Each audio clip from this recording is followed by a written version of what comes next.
పరీక్షల నిమిత్తం నిర్వహించేటటువంటి నీట్ ఎగ్జామ్లో జరిగినటువంటి అవకతవకల మీద మరి దేశవ్యాప్తంగా పార్లమెంట్ ఎదుట విద్యార్థి సంఘాలు చేస్తున్నటువంటి ధర్నాను ఇవాళ పోలీసు తూటాలతోని అదేవిధంగా లాఠీ చార్జీలతోని మరి భయభ్రాంతులకు గురి చేస్తూ విద్యార్థి సమాజం మీద కఠినంగా వ్యవహరిస్తున్నటువంటి నరేంద్ర మోడీ గారి ప్రభుత్వ తీరును ఎండగడుతూ ముఖ్యంగా విద్యార్థి సమాజానికి అండగా ఉండాలని చెప్పేసి ఈరోజు బీఆర్ఎస్ పార్టీ విద్యార్థి విభాగం ఆధ్వర్యంలో కోదాడలోని మరి అలా అఖిలపక్ష సమావేశం నిర్వహించడం జరిగింది.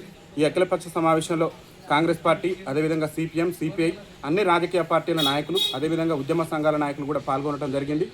ఏదేమైనప్పటికీ కూడా ఈ నీట్ పరీక్షలో జరిగినటువంటి అవకతవకల మీద బాధ్యత వహిస్తూ కేంద్ర విద్యాశాఖ మంత్రి అయినటువంటి ధర్మేంద్ర ప్రధాన్ గారు రాజీనామా చేయాలనేటటువంటి డిమాండ్ దేశవ్యాప్తంగా వినిపిస్తున్నటువంటి నేపథ్యంలో మరి ఈ దేశ ప్రధానమంత్రిగా విద్యార్థుల ఓట్లతోని యువత ఓట్లతోని దాదాపు 3 సార్లుగా ఈ దేశ ప్రధానమంత్రి పీఠంపై గద్దెనెక్కినటువంటి నరేంద్ర మోడీ గారు కూడా విద్యార్థుల ఆందోళనను దృష్టిలో పెట్టుకొని విద్యార్థి సమాజం యొక్క ఆకాంక్షలకు అనుగుణంగా పనిచేస్తూ ధర్మేంద్ర ప్రధాన్ గారి చేత రాజీనామా చేయించడమా లేకుంటే మరి మోడీ గారే వారిని బర్తరఫ్ చేయడం అనేటటువంటిది ఆలోచన చేయాలని చెప్పేసి ముఖ్యంగా ఇవాళ నీట్ పరీక్షను మళ్ళీ ఏదైతే మే 3న జరిగినటువంటి నీట్ పరీక్షను మళ్ళీ మే 12వ తారీఖున రద్దు చేసి మళ్ళీ జూన్ 21న రీ ఎగ్జామ్ నిర్వహించారు.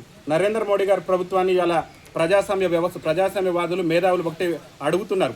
మీకు చిత్తశుద్ధి ఉంటే మీరు నీటి పరీక్షను రద్దు చేసి మళ్ళీ ఎగ్జామ్ను పెట్టినట్టుగానే మీ ప్రభుత్వాన్ని కూడా రద్దు చేసుకొని మళ్ళీ ఎన్నికలకు పోయేటటువంటి దానికి కూడా మీరు ముందుకొస్తే బాగుంటుంది.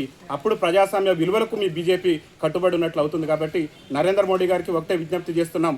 ఈ దేశంలో విద్యార్థుల మరణాలకు ఇవాళ విద్యార్థులు ప్రజాస్వామ్య పద్ధతిలో శాంతియుత మార్గంలో మరి ధర్నాలు చేస్తున్న అక్రమ అరెస్టులు అక్రమ నిర్బంధాలు చేస్తూ మరి పోలీసులతోని లాఠీ చార్జ్ చేస్తున్నటువంటి మీ యొక్క ప్రభుత్వ తీరును నిరసిస్తూ మీరు ప్రధానమంత్రి పదవికి రాజీనామా చేస్తారా, ధర్మేంద్ర ప్రధాన్ గారిని మంత్రివర్గం నుంచి బర్తరఫ్ చేస్తారనేటటువంటి ఆలోచన మీద మీరే ఆలోచన చేయాలి. ఎందుకంటే అనేక మంది విద్యార్థులు మెడికల్ తాము చదువుకొని రేపు ఎందుకంటే వైద్య రంగంలో ఇప్పటికే అనేక మంది పేద విద్యార్థులు ఎంబీబీఎస్ చేయాలని చెప్పేసి సంకల్పంతో ఏండ్ల తరబడి చదివి ప్రిపేర్ అయ్యి నీట్ ఎగ్జామ్ రాస్తే ఇవాళ ఆ నీట్ ఎగ్జామ్ రద్దు చేసి వారి కుటుంబాలలో వారిలో ఆత్మస్థైర్యాన్ని కూడా మీరు మరి మనోవేదనకు గురి చేసే విధంగా మీ ప్రభుత్వం ప్రయత్నం చేస్తుంది. కాబట్టి విద్యార్థులతో పెట్టుకుంటే ఏ రాజకీయ పార్టీ కూడా మనుగడ సాధించినటువంటి పరిస్థితి లేదు. కాబట్టి మీరు 3 సార్లు ప్రధానమంత్రి అయినవని చెప్పేసి గర్వంగా చెప్పుకోగలుగుతారు.